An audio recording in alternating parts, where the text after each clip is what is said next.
Hello friends, welcome back to ಗೃಹಿಣಿಯ ಕಲಿಕೆ. Friends, ಇದನ್ನು ನಾನು ತೆಂಗಿನಕಾಯಿಯ ಮೊಳಕೆ ಅಥವಾ ತೆಂಗಿನಕಾಯಿ ಕೂಬು ಅಥವಾ ತೆಂಗಿನಕಾಯಿ ಹೂ ಅಂತಲೇ ಕರಿತೀವಿ. ಇದರ ಬೆನಿಫಿಟ್ಸ್ನ ಬಗ್ಗೆ ಕಂಪ್ಲೀಟಾಗಿ ಡೀಟೇಲ್ಸನ್ನು ಕೊಡ್ತೀನಿ.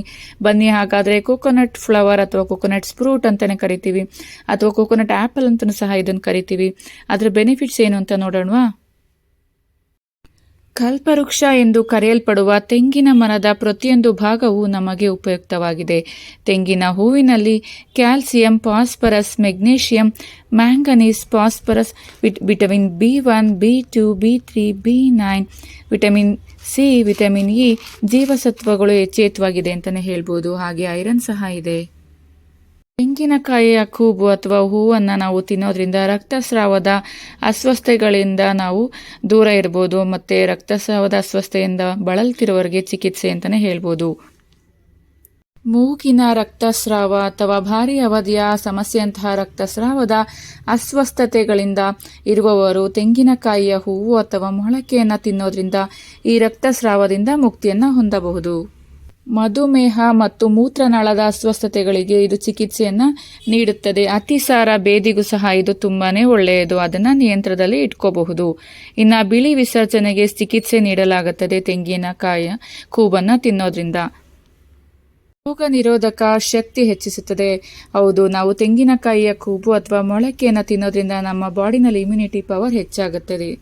ತೂಕ ಇಳಿಕೆಗೂ ಸಹ ಇದು ತುಂಬಾನೇ ಸಹಕಾರಿ. ನೀವು ಯಾರ್ಯಾರು ವೆಯ್ಟ್ ಲಾಸ್ ಮಾಡ್ಕೋಬೇಕು ಅಂತಿದ್ದೀರಾ ಅಂಥವರು ನೀವು ತೂಕ ಇಳಿಕೆಗೆ ಪ್ರಯತ್ನಿಸುತ್ತಿದ್ದರೆ ಇದರ ಜ್ಯೂಸ್ ಮಾಡಿ ಕುಡಿಯಬಹುದು. ಇದನ್ನು ಕುಡಿಯೋದ್ರಿಂದ ಬೇಗನೆ ಹಸಿವು ಉಂಟಾಗಲ್ಲ, ಹಾಗಾಗಿ ತೂಕವನ್ನು ಸರಾಗವಾಗಿ ಕಡಿಮೆ ಮಾಡ್ಕೋಬಹುದು. ಜೀರ್ಣಕ್ರಿಯೆಗೆ ಸಹಕಾರಿ ಈ ತೆಂಗಿನಕಾಯಿನ ಹೂವು. ಹಾಗೆಯೇ ಕ್ಯಾನ್ಸರ್ ವಿರುದ್ಧ ಹೋರಾಡುವ ಒಂದು ಸಾಮರ್ಥ್ಯ ಈ ತೆಂಗಿನಕಾಯಿಯ ಮೊಳಕೆನಲ್ಲಿದೆ. ಇದನ್ನು ತಿನ್ನೋದ್ರಿಂದ ದೇಹದಲ್ಲಿರುವ ಕಶ್ಮಲಗಳನ್ನು ಹೊರಹಾಕಬಹುದು.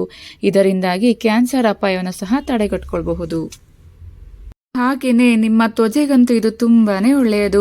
ವಾರದಲ್ಲಿ 2 ಬಾರಿ ತಿನ್ನೋದ್ರಿಂದ ನೀವು ಯೌವನ ಭರಿತವಾಗಿ ಅಂದರೆ ದೀರ್ಘಕಾಲದವರೆಗೆ ಕಾಪಾಡ್ಕೋಬಹುದು. ಮುಖದಲ್ಲಿ ಬೇಗ ನೆರಿಗೆ ಸಹ ಬೀಳೋದಿಲ್ಲ, ತ್ವಚೆ ನಿಮ್ಮದು ಸಡಿಲಗೊಳ್ಳೋದಿಲ್ಲ, ಅಂದರೆ ಬೇಗ ಮುಖ ಸುಕ್ಕಾಗೋದಿಲ್ಲ. ಥೈರಾಯ್ಡ್ ಸಮಸ್ಯೆ ಇರುವವರು ಸಹ ಇದು ತಿನ್ನಬಹುದು, ಏಕೆಂದರೆ ಥೈರಾಯ್ಡ್ ಸಮಸ್ಯೆ ಇರೋರು ಇದನ್ನು ತಿಂತಾ ಬಂದರೆ ಹಾರ್ಮೋನ್ನ ಇದು ಬ್ಯಾಲೆನ್ಸ್ ಮಾಡ್ಕೊಳುತ್ತೆ. ಕೋಕೋನಟ್ ಆ್ಯಪಲ್ ತಿನ್ನೋದ್ರಿಂದ ಥೈರಾಯ್ಡ್ಗೂ ಸಹ ತುಂಬಾನೇ ಒಳ್ಳೆಯದು. ಕಿಡ್ನಿಯಲ್ಲಿ ಕಲ್ಲಿನ ಸಮಸ್ಯೆ ಇದ್ದರೆ ಅದಕ್ಕೆ ಅತ್ಯುತ್ತಮವಾದ ಆಹಾರಗಳಲ್ಲಿ ಈ ಹೂವು ಸಹ ಒಂದು. ಕಿಡ್ನಿಯಲ್ಲಿರುವ ಕಲ್ಲುಗಳನ್ನು ಇದು ಕರಗಿಸುತ್ತದೆ. ಹಾಗೆಯೇ ಕಿಡ್ನಿಯಲ್ಲಿ ಕಲ್ಲು ಬಾರದಂತೆ ಸಹ ನೋಡ್ಕೊಳ್ಳುತ್ತೆ. ನೋಡಿದ್ರಲ್ಲ ಫ್ರೆಂಡ್ಸ್, ಎಷ್ಟೊಂದು ಬೆನಿಫಿಟ್ಸ್ ಇದೆ ಅಲ್ವಾ ಈ ಕೋಕೋನಟ್ ಆ್ಯಪಲ್ ಅಥವಾ ಕೂಬು ಅಂತಾನೆ ಕರಿತೀವಿ. ತೆಂಗಿನಕಾಯಿಯ ಕೂಬಿನಲ್ಲಿ ಎಷ್ಟೊಂದು ಬೆನಿಫಿಟ್ಸ್ ಇದೆ ಅಲ್ವಾ. ಸೊ ತಡ ಮಾಡಬೇಡಿ, ನಿಮ್ಮನೇಲಿ ಯಾವ್ದಾದ್ರು ತೆಂಗಿನಕಾಯಿ ಕೂಬಾಗಿದ್ರೆ ಅದನ್ನ ಬಿಸಾಡಬೇಡಿ, ಏನೋ ಕೆಟ್ಟಿದೆ ಅಂತ. ಅದನ್ನ ತಿನ್ನೋದಕ್ಕೆ ಸ್ಟಾರ್ಟ್ ಮಾಡಿ. ನಿಮ್ಮ ಆರೋಗ್ಯ ನಿಮ್ಮ ಕೈಲಿ ಇದೆ ಅಲ್ವಾ. ಹೀಗೆ ನನ್ನ ಗೃಹಿಣಿಯ ಕಲಿಕೆ ಚಾನೆಲ್ನ ನೋಡ್ತಾ ಇರಿ ಫ್ರೆಂಡ್ಸ್. ಮತ್ತೊಂದು ವಿಶೇಷವಾದ ಮಾಹಿತಿ ಜೊತೆ ನಾನು ನಿಮ್ಮನ್ನ ಭೇಟಿ ಮಾಡ್ತೀನಿ. Thank you for watching. Thank you.